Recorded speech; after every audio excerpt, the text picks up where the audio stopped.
हाय बच्चों, आज हम लोग स्वपरागण और परपरागण के अंतर के बारे में डिस्कस करेंगे। अगर इसमें हम लोग देखेंगे स्वपरागण और परपरागण, आज इसी के बारे में हम लोग अंतर के बारे में डिस्कस करेंगे अच्छे से। और हम लोग इसके पहले स्वपरागण के लाभ और हानि पढ़ चुके हैं।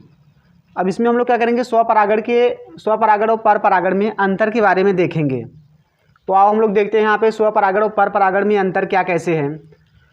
तो अगर इसमें हम सबसे पहले अंतर की बात करेंगे यहाँ पे, तो स्वपरागण में किसी माध्यम की आवश्यकता नहीं होती है। अगर किसी पुष्पों में स्वपरागण हो रहा है तो उस पुष्पों में माध्यम की आवश्यकता नहीं होती है। क्यों नहीं होती है? क्योंकि इसमें जो पुंकेसर और स्त्री केसर होते हैं, पुंकेसर और स्त्री केसर क्या होते हैं, एक ही पुष्पों में सम्मिलित होते हैं, एक ही पुष्पों में उपस्थित होते हैं और बहुत ही नज़दीक होते हैं। इसीलिए इसमें माध्यम की आवश्यकता नहीं होती। माध्यम का मतलब से कीट हो गया, जल हो गया, पानी, यही क्या करते हैं, परागकण को पहुंचाते हैं। जब कोई जब पुष्प क्या होते हैं, नर पुष्प मादा पुष्प दूर दूर होते हैं तब। लेकिन अगर इसमें हम बात करेंगे यहाँ पे, इसमें माध्यम की आवश्यकता होती है।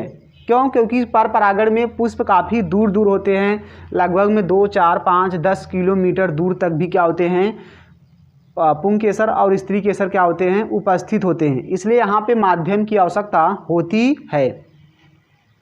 अब यहाँ पर अगर हम दूसरे अंतर की बात करेंगे, यहाँ पे इसमें पुष्प रंगहीन, गंधहीन तथा मकरंदहीन होते हैं।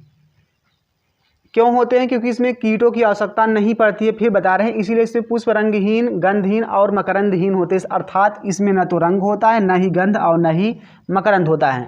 लेकिन अगर इसमें हम परपरागण में देखेंगे, परपरागण में इसमें जो पुष्प होते हैं वो रंगयुक्त, गंधयुक्त और मकरंदयुक्त होते हैं। रंगयुक्त का मतलब रंग भी पाया जाएगा, इसके साथ साथ गंध भी पाया जाएगा और मकरंद भी देखने को मिलता है, पाया जाता है। मकरंद का मतलब ये होता है जो पुष्पों में रस होता है, उसी को हम लोग बोलते हैं मकरंद।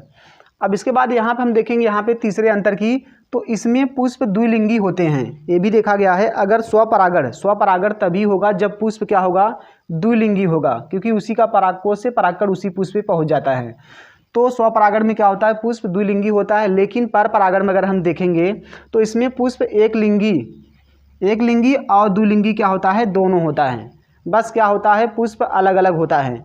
तो इसमें पुष्प एक लिंगी और द्विलिंगी दोनों होता है। अगर एक लिंगी पुष्प की बात करेंगे, द्विलिंगी पुष्प की बात करेंगे, तो जब पुष्प में पुंकेसर और स्त्री केसर दोनों एक साथ उपस्थित होते हैं, मौजूद होते हैं, तो उन्हीं को हम लोग बोलते हैं द्विलिंगी। लेकिन अगर पुष्प में केवल पुंकेसर या स्त्री केसर में से कोई एक है तो हम कहेंगे एक लिंगी पुष्प।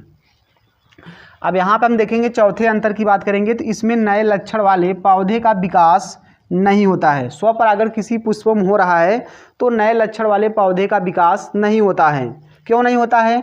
क्योंकि जो स्वपरागण होता है, स्वपरागण में जो नर युग्मक होते हैं और मादा युग्मक जो होते हैं वो सेम पौधे के, एक ही पौधे के होते हैं। ये दोनों जो नर युग्मक आपको मादा युग्मक दिखाई दे रहा है, ये दोनों एक ही पौधे के होते हैं। जब एक ही पौधे के होते हैं तो इनमें जीन क्या होता है, दोनों समान होते हैं, एकदम समान फोटो, एकदम सेम जीन होते हैं।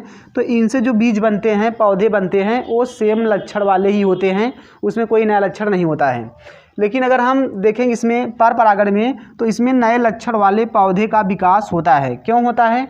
क्योंकि नए लक्षण वाले पौधे का विकास इसलिए होता है क्योंकि परपरागण में जो परागकण आता है वो क्या होता है, वो दूसरे पौधे का उड़ के आता है। परपरागण में जो परागकण आता है, परागकण उड़ करके आता है, वो दूसरे पौधे का होता है। इसीलिए जो परागकण होता है उसका लक्षण अलग होता है। और लक्षण अलग होने के कारण यहाँ पे क्या होता है, जो लक्षण अलग होने के कारण वहाँ पे क्या होते हैं, नए लक्षण वाले पौधे का विकास होता है। क्योंकि जो परागकण उड़ के दूसरे पौधे से आया है, इसका जीन क्या है, अलग है।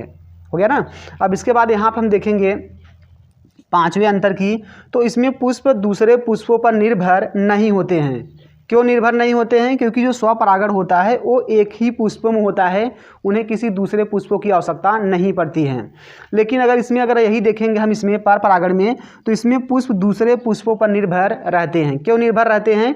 क्योंकि ये जो पुष्प होते हैं इन्हें किसी दूसरे पुष्पों की आवश्यकता पड़ती है, इसीलिए यहाँ पे दूसरे पर निर्भर रहते हैं। अब यहाँ पर अगर हम देखेंगे इसमें छठवें अंतर की, तो इसमें जनक और संतति पौधे का जो जीन होता है, जीन डीएनए के छोटे छोटे खंडों को हम लोग जीन कहते हैं। तो इसमें जो जनक और संतति पौधा होता है उनका जो जीन होता है एकदम जीन जो होता है सेम होता है, समान होता है।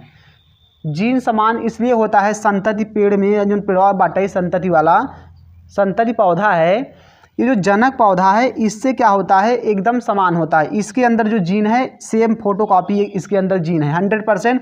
क्यों? क्योंकि जो संतति पेड़ बना है इसमें जो नर युग्मक और मादा युग्मक के मिलने से जो संतति बना है, ये नर युग्मक और मादा युग्मक इसी दोनों जनक का ही है। ये नर युग्मक और मादा युग्मक जो है ये एक ही जनक का है, परागकण और अंडकोश का एक ही जनक का है।